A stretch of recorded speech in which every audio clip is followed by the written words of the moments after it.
Hi everyone, this is Anto Chavez with Be Latina News, and today I'm really excited because we're talking to Alda P. Dubs, who's the author of Barefoot Dreams of Petra Luna.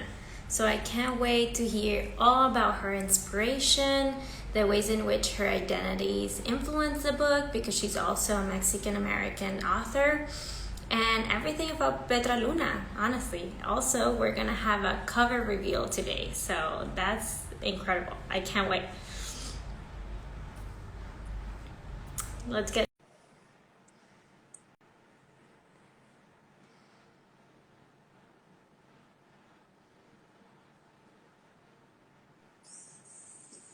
Can you see me? Hi, how are you? Huh? Good. Let me see if I can put the volume a little higher. Can you hear me? Yes, I can hear you well. Can you hear me? Yes, ma'am. Yay, awesome. So where are you right now, Ada? Right now, north of Houston, Texas, near a town called Montgomery. That's where I live. Oh, awesome. Okay. So let's jump right in.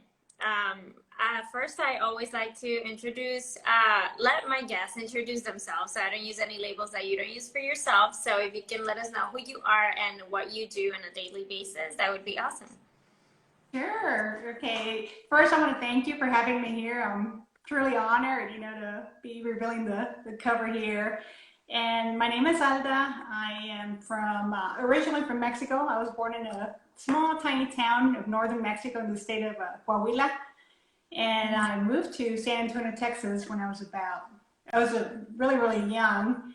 And when I started kindergarten, I didn't speak any English. So it took a while. It was until the fourth, fifth grade that I actually learned how to speak English. And I always liked storytelling, but I always had in the back of my head, because I didn't speak English too well, that, it was probably not the best idea to pursue writing.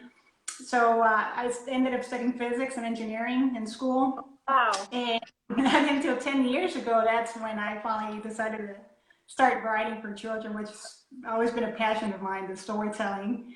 And that's pretty much how Petra Luna started soon after that, when I started writing.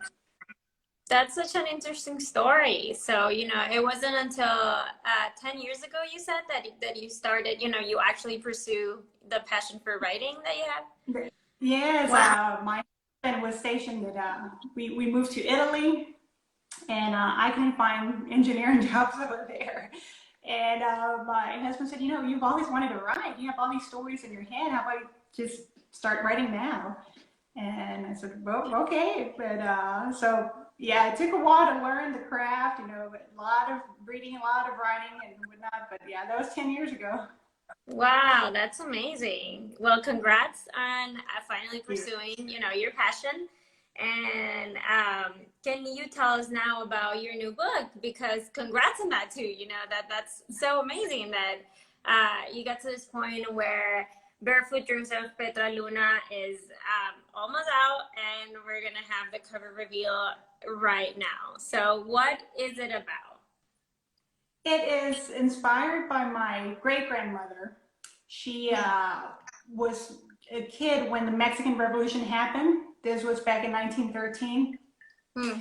And it's about her experience. She was really, really poor. I mean, lived in a hut, was barefooted all the time. And when the Mexican Revolution broke out, it was her and her younger siblings and her father and a couple of cousins that had to walk across the desert and reach America. And I always heard stories of that growing up. And at one time when I started writing, I wanted to write an article for a children's magazine based on that. And then it turned into a picture book, and then finally I said, you know what, I'll turn it into a novel. And that was about 6, 7 years ago. So I had to do a lot of research about the Mexican Revolution and what children went through in the Mexican Revolution. So that's what Petra Luna is about. It's inspired by my great-grandmother, but it's about a 12-year-old girl who, her abuelita and her younger siblings, has to cross the desert and battlefields in order to reach the safety of the U.S. border. At that time, that's where all the refugees were headed towards to escape the violence. So that's what Barefoot Dreams of Petra Luna is about. Yeah, and I bet there was tons of research because it's super. It's not just based on personal experience for your grandma, but it's also, you know, a historical book. So there must have been a lot of researching there. And so, what are some of Petra's challenges throughout the book? The challenge is the first one is about leaving or not leaving because her father, just like many men and young boys even, were forced to join the revolution by the Federalists. They're the ones who, the Federalists were the ones who, it was a forced conscription. So either, you know, you were shot or killed or joined. So Petra Luna's father is forced to join. So when her village gets attacked again, at that point, she has to decide whether she's the one that's going to lead her family into the wilderness towards the U.S. or stay behind and wait for Papa. But so she has to. And that's the biggest challenge she faces first. You know, deciding what to do. Yeah, and there are many other struggles too. Sorry, what?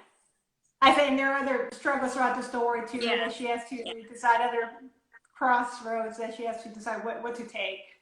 Yeah, that's a big journey. So I'm sure there were a bunch of big decisions to make aside from that one. And so, yeah, and something to mention too is about the Barefoot too, is that her lifelong dream has been to learn to read, and just like my great grandmother too, that was her lifelong dream, to learn to read. And there's always so many challenges just because of her socioeconomic situation.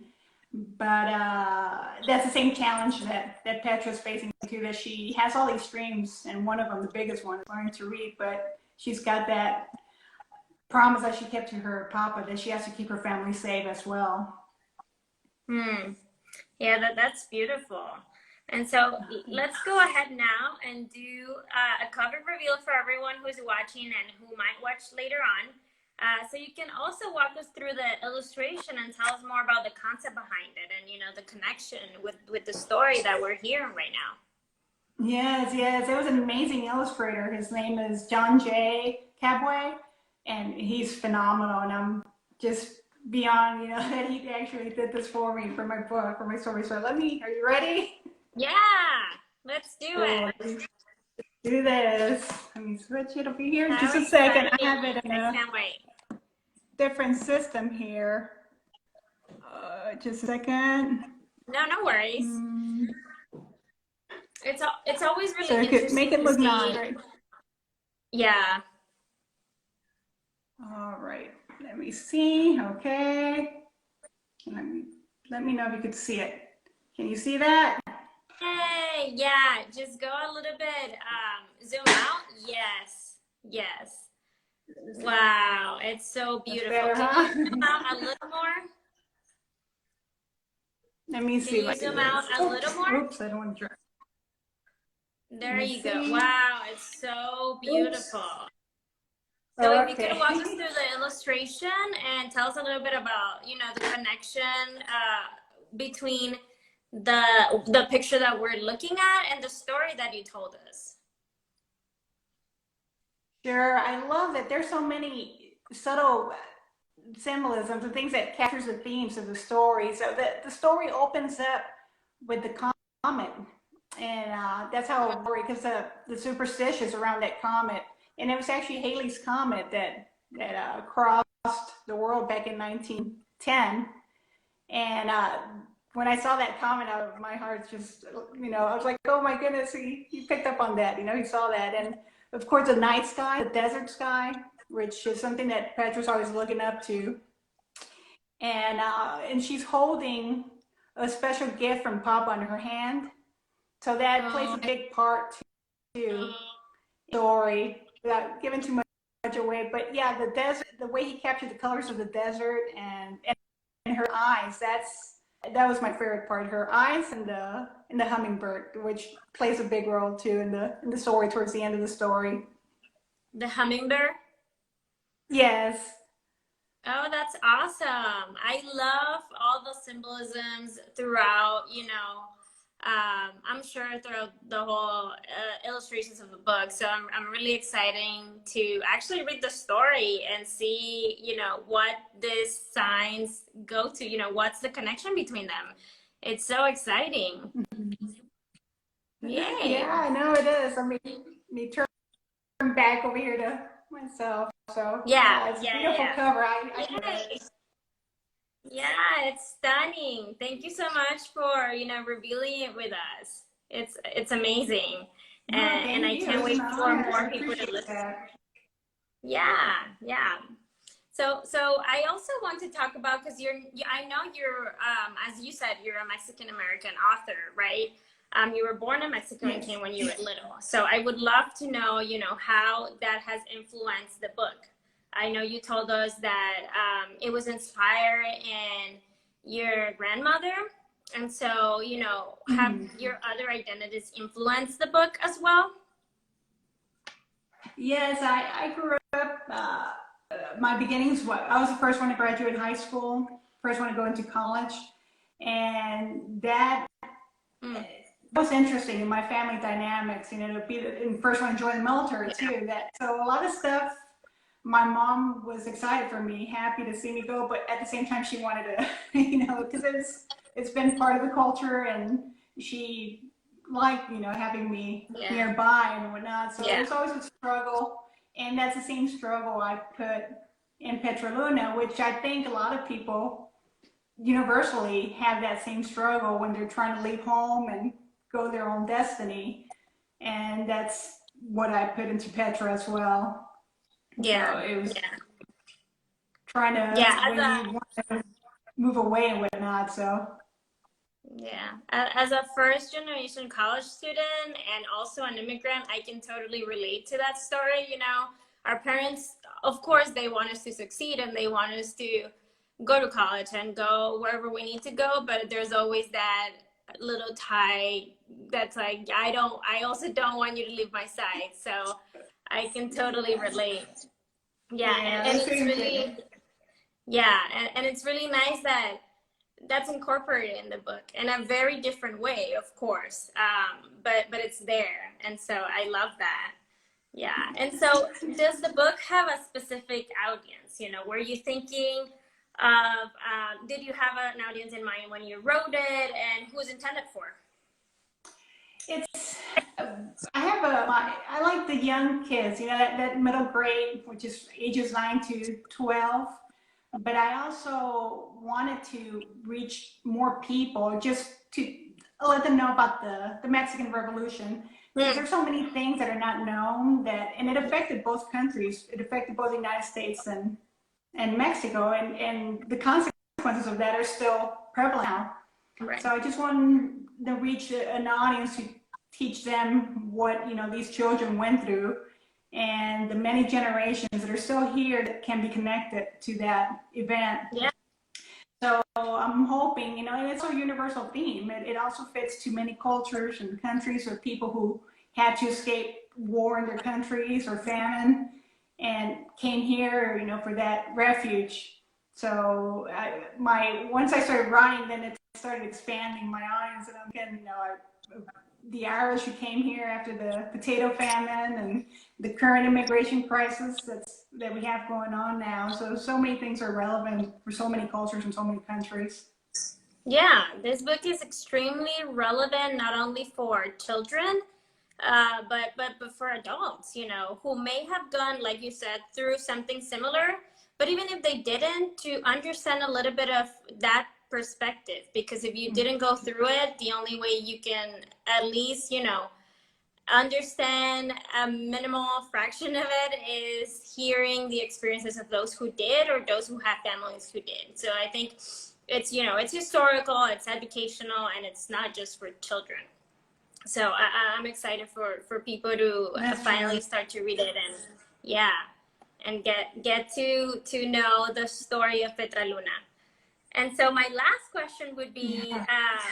if you can tell us where we can get Barefoot Dreams of Petra Luna and when.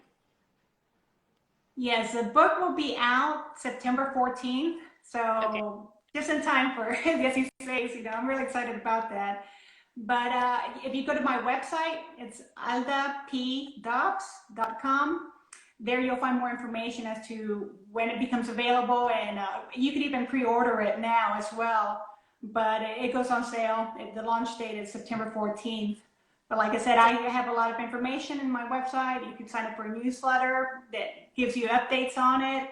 And as well, I'll be posting information about my research and facts about the Mexican Revolution and the children, particularly, and what they went through. So yeah, visit my website for more information on that. Wonderful. So what's your website again? It's www, and then it's my first name, Alda, Alda, and then my middle initial, P, and then my last name, Dobbs, D as in David, O, B as in boy, S as in Sam.com. Okay, perfect. So there you go. Everybody has a lot of research and just exploring to do before we get to September 14th. And thank you so much, Alda, for coming here and doing a cover reveal. I am really looking forward to everybody watching this video afterwards because it will exist on our page. So if you want to, if anybody who's watching wants to get the link and send it to friends and family, please go ahead and do so. And yeah, thank you again for your time. I appreciate it. No, thank you, Anto. I'm totally grateful for this. I appreciate it. And you watching out there, thank you so much too for watching this. Appreciate it.